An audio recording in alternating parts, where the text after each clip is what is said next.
संगत जी, मैं अपना सत्संग अपनी जो गुरु जी के साथ जब जर्नी शुरू हुई तभी से ही सुनाऊंगी। कोई भी मेरे से गलती हो तो संगत जी, गुरु जी प्लीज मुझे माफ करना, क्योंकि मैं फर्स्ट टाइम ही सत्संग शेयर कर रही हूँ अपना। कभी 6 साल में कभी सत्संग शेयर नहीं किया मैंने अपना। जय गुरु जी। 2014 की बात है। गुरु जी के बारे में मैं कुछ भी नहीं जानती थी, मुझे नहीं पता था गुरु जी का। तो एक हमने अपना ही एक कोई फ्लोर लिया, तो एक मेरी कजन ने और हमने दोनों ने मिलके फ्लोर लिया। तो वो कजन तो मेरा रहने के लिए उस फ्लोर में आ गए, बट हम लोग नहीं आए क्योंकि हमारा टॉप फ्लोर था। तो उस टाइम कुछ टाइम के बाद जैसे ही थोड़ा सा टाइम हुआ, हमने वो फ्लोर मई में लिया था। तो नवंबर के मंथ में उन लोगों के साथ कोई प्रॉब्लम हुई तो वो फ्लोर अपना यहाँ से चले गए। तो उन्होंने फ्लोर वो भी सेल आउट पे लगा दिया। तो उसके बाद फिर उन्होंने बोला कि हमने सेल करना है। तो मैंने उनके आगे अपना डिसीजन रखा कि ये फ्लोर हम लेना चाहते हैं, ये फ्लोर हम ही ले लेंगे। तो गुरुजी संगत जी उन्होंने कहा ठीक है, जो आपका मार्केट रेट है, हमने वो फ्लोर उनसे ले लिया। जैसे ही हम फ्लोर के अंदर आए, एंट्री की संगत जी, वहां पर उन्होंने अपना जैसे अपना लगेज जो था वो उन्होंने अपना उठाया, तो वहां पर गुरु जी का एक स्वरूप लगा हुआ था। तो उन्होंने उसके बारे में मुझे बताया कि उनकी वाइफ इनको मानती है, बट वो ये स्वरूप छोड़ के चली गई है क्योंकि उनकी फैमिली में कोई प्रॉब्लम हो गई थी। तो उनकी वाइफ भी सारा सामान तो ले गए, बट वो अपना स्वरूप गुरु जी का छोड़ गए। तो उसके बाद मैंने उनको बोला ठीक है कोई बात नहीं, अब इसको स्वरूप को यहाँ रख दो, अब अपना जो भी सामान है बाकी आप ले लो संगत जी। तो उन्होंने अपना, मैंने वो स्वरूप उठाया और अलमीरा के ऊपर मैंने उल्टा करके रख दिया। माफी चाहती हूँ गुरुजी, उस टाइम में आपके बारे में कुछ भी नहीं जानती थी, तो मैंने उल्टा करके वो स्वरूप अलमीरा के ऊपर रख दिया। तो कुछ टाइम बाद ही दिसंबर में हम मेरे चाचा थे, उनकी हालत सीरियस थी। तो मैं अपने कजन के साथ और बुआ जी के साथ हम लोग अमृतसर के लिए जा रहे थे। जैसे ही मैं गाड़ी में बैठी तो वही गुरु जी के उन्होंने भजन कजन ने लगा रखे थे और साथ में गुरु जी का स्वरूप बार बार सारे स्वरूप गुरु जी के आ रहे थे। तो मैंने एकदम से पूछा अपने कजन से, रास्ते पर पूरे कजन ने मेरे को गुरुजी के बारे में सारी बातें बताई कि ऐसे से ही हमारे गुरुजी हैं। तो पता नहीं ऐसी फीलिंग आई जैसे गुरुजी दिल में ऐसे बस गए। फिर उसके बाद जैसे ही मैंने फिर अपना उनसे अपनी बात शेयर की कि ऐसे ऐसे जो हमने फ्लोर लिया है उसमें मुझे वो गुरुजी के स्वरूप मिल रहा है। तो मेरी आंटी ने मेरे को बोला, मेरी बुआ आंटी ने मेरे को बोला कि ऐसे कर बेटा वो स्वरूप ना मुझे दे दियो। तो मैंने कहा ठीक है आंटी आप ले लेना, क्योंकि मुझे तो चाहिए नहीं, मैंने क्या करना है, मैं नहीं जानती इनके बारे में।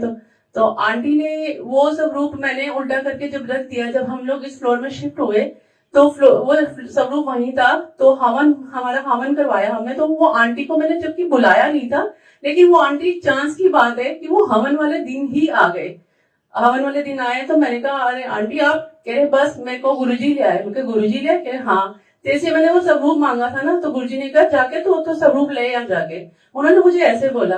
तो पता नहीं संगत जी मेरे मन में क्या आया, मैं रो पड़ी। मैंने कहा आंटी मैं ये स्वरूप नहीं दूंगी, आपको इस घर में जो चाहिए सब कुछ भी ले लो, आप जो कहोगे मैं दे दूंगी, बट ये स्वरूप नहीं दूंगी। कहते क्यों, तूने तो मेरे को कहा था कि आप ले जाना। मैंने कहा था, बट पता नहीं क्या कशिश है कि मैं इनको देखती हूँ तो मुझे कुछ अंदर से बहुत अच्छी पॉजिटिविटी फील होती है। तो मैंने कहा मैं ये नहीं दूंगी। तो आंटी उल्टा मेरे से नाराज भी हो गए, उसके लिए भी मैं माफी चाहती हूँ आंटी से। तो उसके बाद मैंने वो स्वरूप संगत जी मैंने अपना लिविंग रूम में लगा दिया। तो उस जब भी देखती थी तो मुझे सिर्फ खिंचाव सा फील होता था। ऐसे ही टाइम बीतता गया।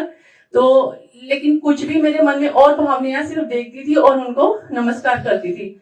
उसके बाद मार्च के मंथ में मेरी एक फ्रेंड है रचना आंटी, उनके यहाँ पर सत्संग, उन्होंने गुरुजी का सत्संग करवाया। मेरे को इनविटेशन देने आए, होली वाले दिन सत्संग था। तो मेरे को उन्होंने इनविटेशन दिया कि आंटी ऐसे ऐसे मेरी बेटी का बर्थडे है और हम जिन अपने गुरुजी को मानते हैं तो उन गुरुजी का ही हम सत्संग करवा रहे हैं, तो आप प्लीज जरूर आना, नहीं आओगे तो मैं आपसे नाराज हो जाऊंगी। मैं कहा ठीक है बेटा मैं जरूर आऊंगी। ऐसे ही उस दिन होली का दिन था, कुछ गेस्ट आए थे तो मैं किसी वजह से जा नहीं पाई। उनकी बेटी का बर्थडे था, मैंने गिफ्ट भी परचेज करके रखा था तो गई नहीं। 4 दिन बाद मेरे को अंकल ने कहा मेरे कि कम से कम उनकी बेटी का बर्थडे था, आप हो तो आओ जाके। तो मैंने कहा ठीक है। मैं इवनिंग में उनके घर गई। उन्होंने पहले गिले शिकवे किए कि आंटी आप आए क्यों नहीं, देखो गुरुजी आए थे हमारे घर। उनके घर जैसे एंट्री की, वही गुरुजी के सारे रूम में स्वरूप लगे हुए, और अपने वो मंदिर में लेके गई जहाँ उन्होंने छोटा सा रूम में मंदिर बनाया था। वहां गुरुजी का सिंहासन था, तो वहां पर देखा तो गुरुजी का बड़ा स्वरूप भी लगा हुआ। तो मैं देख के मेरे को ऐसी पॉजिटिविटी हुई संगत जी, मैं बता नहीं सकती। मुझे एक तरह की शिवरिंग हुई। मैंने कहा अरे ये तो स्वरूप हमारे घर भी गुरुजी के भी है, ये गुरुजी। फिर उन्होंने मुझे गुरुजी के बारे में जो सुना तो था, मेरे कजन ने बताया था। तो उन्होंने कहा ऐसे ऐसे हमने सत्संग कराया है। तो मेरे एकदम से मेरे मुंह से ऐसे निकला कि आंटी मुझे भी सत्संग रचना करवाना है, जैसे भी है मुझे भी करवा के दो। उनका आंटी एकदम से कैसे होगा। मैंने उनको बोला कि नहीं, जैसे भी हो मुझे सत्संग करवाना है। क्योंकि उसी मार्च के मंथ में 24 मार्च को बर्थडे था हमारे घर में। तो उसके बाद मैंने कहा नहीं, मुझे उस बर्थडे पे ही करवाना है 24 मार्च को। तो उन्होंने कहा अभी डेट डिसाइड देखना पड़ेगा। तो उस टाइम में उन्होंने सत्संग जो था किट्टी अंकल से करवाया था। मैं नहीं जानती थी, बट वो लोग वो सबको जानते थे। तो मैंने उसी समय वहां बैठ के किट्टी अंकल को आंटी को बोला, रचना आंटी को, कि आप किट्टी अंकल से बात कीजिए और प्लीज मुझे उनसे सत्संग के लिए डेट लेके दीजिए। तो आंटी ने उसी समय किट्टी अंकल को कॉल की। तो अंकल ने कहा कि सॉरी बेटा, 24 का तो सत्संग नहीं हो सकता, 27 मार्च को डेट खाली है। तो मैंने कहा ठीक है, मैं 27 को ही करवा लूंगी। तो ऐसे ही फिर उन्होंने, रचना आंटी ने कहा आंटी आपको गद्दी लेनी पड़ेगी, तो आपके घर सोफा। मैंने कहा सोफे तो बड़े बड़े हैं, बट मैं फिर भी नई गद्दी लूंगी। पता नहीं मन में एक ऐसी धुन सी सवार हो गई। तो उन्होंने कहा चोला भी लेना पड़ेगा। मैं कहा आप मुझे ये बताओ कि चाहिए क्या क्या।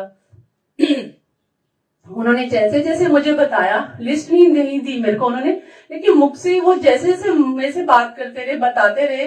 तो मैंने उसी समय बस ऐसे था कि माइंड में अपने आप गुरुजी ने बिठा दिया कि क्या क्या चाहिए। नेक्स्ट डे ही मैंने मार्केट के लिए मैं चली गई, और मुझे जैसे जैसे उन्होंने बताया, गुरुजी अपने आप ही लेके जाते गए। जो गद्दी लेके दी उन्होंने गद्दी ली, और जो भी उन्होंने चोला लिया, चोले की मेरे को नॉलेज नहीं थी। तो मैंने जाके रेडीमेड कुर्ता पजामा लिया, स्टॉल ली, और अपना जो भी मंदिर का सामान था उन्होंने बताया वो मैंने लिया। और मैंने बुकिंग के लिए उनको बोल दिया कि अब 27 को सत्संग, टाइम भी उन्होंने सिलेक्ट करके बता दिया। ऐसे ही उस दिन 27 का सत्संग हुआ हमारे यहाँ 2015 में। तो उसके बाद जब सत्संग चल रहा था, तो संगत जी उस टाइम में, सॉरी, तो उस टाइम सत्संग में सबको मैंने इनविटेशन दिया था। मुझे नहीं पता था कि किसको बोलना है किसको नहीं बोलना, लेकिन मैंने उस टाइम सबको, अपने नेबर्स में, रिलेटिव्स थे, सबको सत्संग के लिए इनविटेशन दिया। बट संगत जी मेरी से गलती भी हुई, कह लो गलती है क्या है, या गुरुजी की ही लीला है। उन्होंने, मेरे ब्रदर जो थे, रियल ब्रदर जो मेरे साथ रहते थे, मैं उनको इनविटेशन देने नहीं गई, क्योंकि 4 साल से हम लोगों की किसी वजह से, फैमिली प्रॉब्लम की वजह से हम लोगों की बात नहीं हो रही थी। तो संगत जी ऐसे ही जब सत्संग शुरू हुआ, चल रहा था, तो पुनीत अंकल का एक जो शुक्राना है, शुक्राना चल रहा था। तो उसमें आया कि हंकार ना करी। तो हम ऐसे ही बैठे बैठे मेरे ना एकदम से आंखों में, जब मैं शुक्राना साथ साथ बोल रही थी, तो मेरी आंखों में आंसू आ गए। मैं आंखें बंद करके एकदम से ऐसे बैठ गई। इतनी देर में संगत जी क्या होता है मुझे नहीं पता, आज भी मैं वो दिन याद करती हूँ तो मुझे बहुत शिवरिंग सी होती है कि एकदम से मैं आंखें बंद करती हूँ, तो एकदम से मेरे को अंदर से आवाज आती है आंटी। अंकल ने बुलाया, और मेरे को अपने ब्रदर की फेस जो है वो फेस दिखाई देता है, और आवाज आती है कि आंटी अंकल ने बुलाया। पहले अपने मन चो मैं कट, और अंकल होने बुला। जब गुरुजी ने कहा मैं कट और अंकल बुला, तो मेरे को थोड़ा रोना भी आया, मैं बहुत रोई। तो मैं रोती रोती बाहर निकली। तो रचना आंटी जिन्होंने सत्संग का अरेंजमेंट कराया था, उन्होंने बोला आंटी आप क्यों रो रही हो, आज तो गुरुजी घर पे आए हैं, आप तो खुश हो उल्टा। मैं कहा नहीं, पता नहीं मुझे क्या हुआ है, ऐसे ऐसे मुझे फील हुआ है, और मेरे अंदर से लगा है कि जैसे किसी ने, गुरुजी ने मुझे बोला है। तो मैंने उसी समय अपनी सिस्टर की गुड़िया बैठी थी, मैंने उसको बोला कि बेटा आपके पास मामा का नंबर है? कहते हाँ जी। तो मैंने उनका ठीक है मेरे को तो आप दो। मैंने उनका फोन नंबर लिया, और ब्रदर को मैंने उसी समय ही कॉल की, बाहर उठ के आके। तो मैंने ब्रदर को कॉल की, मैंने बोला कि ऐसे ऐसे सत्संग चल रहा है, तो गुरुजी का हुक्म हुआ है, तो आप प्लीज आ जाओ। तो ब्रदर ने मुझे बोला, सुनाया भी कि अब मुझे अब तू बोल रही है, पहले क्यों नहीं बोला था। मैं कहा ठीक है, अब मुझे गुरुजी का हुक्म हुआ है तो मैंने आपको बोल दिया, आना ना आना वो आपके हाथ में है। तो संगत जी ऐसी मैं आके बैठ गई। उसके बाद मंत्र जप, उसके आरती स्टार्ट हो चुकी थी, आधी अभी आरती चल रही थी। तो संगत जी उसी समय मेरे ब्रदर आ गए और भाभी भी आ गए। तो शुक्राना गुरुजी ने मेरे मन से सबसे पहले क्या निकाला संगत जी, मैं नहीं रखनी, जो करा रहे गुरुजी करा रहे, हम कुछ नहीं है। उन्होंने मेरे मन से सबसे पहले मैं को ही निकाला। उसके लिए गुरुजी का अनंतम शुक्राना। वो दिन, आज का दिन मेरे मन में कभी मैं लाती। ठीक है, जो गलत कोई हमारे साथ करता है, गुरुजी कहते हैं तू छोड़ दे, मैं बैठा हुआ ना, जो होएगा मैं आपे देखूंगा, तू किसी नाल कुछ भी गलत नहीं बोलना। तो संगत जी तब से मैंने कुछ भी किसी को कुछ नहीं बोला। ठीक है, क्योंकि गुरु जी का हुक्म है, जिस गुरु के चरणों से हम जुड़े हैं और गुरु ने ही हमारा हाथ पकड़ा है, हमने गुरु का हाथ नहीं पकड़ा, गुरु ने हमारा हाथ पकड़ा है। कहते हैं कि अगर गुरु हाथ पकड़ते हैं तो वो कभी छोड़ते भी नहीं है। इसलिए शुक्राना गुरु जी, जैसे मेरा हाथ आपने पकड़ा वैसे ही आप अभी वैसे ही हाथ गुरुजी हमारा पकड़े रखना, हमें अपनी ब्लेसिंग देते रहना और अभी और ऐसे ही अपने चरणों से जोड़े रखना। उसके बाद संगत जी एक आपसे संगत अपना सत्संग दूसरा फिर दोबारा एक और शेयर करती हूँ कि एक अगस्त का ही महीना था, कुछ मार्च के बाद अगस्त का महीना था। तो अगस्त में मेरी तबीयत कुछ बहुत खराब थी, राखी का दिन था। तो ऐसे ही मैं फीवर था, तो मैं सारा दिन उठ नहीं पाई। तो अपना मेरी बिटिया आई हुई थी, तो उसने ही खाना वगैरह बनाया, लंच बनाया, भोग लगाया, तो मैं उठ नहीं पाई।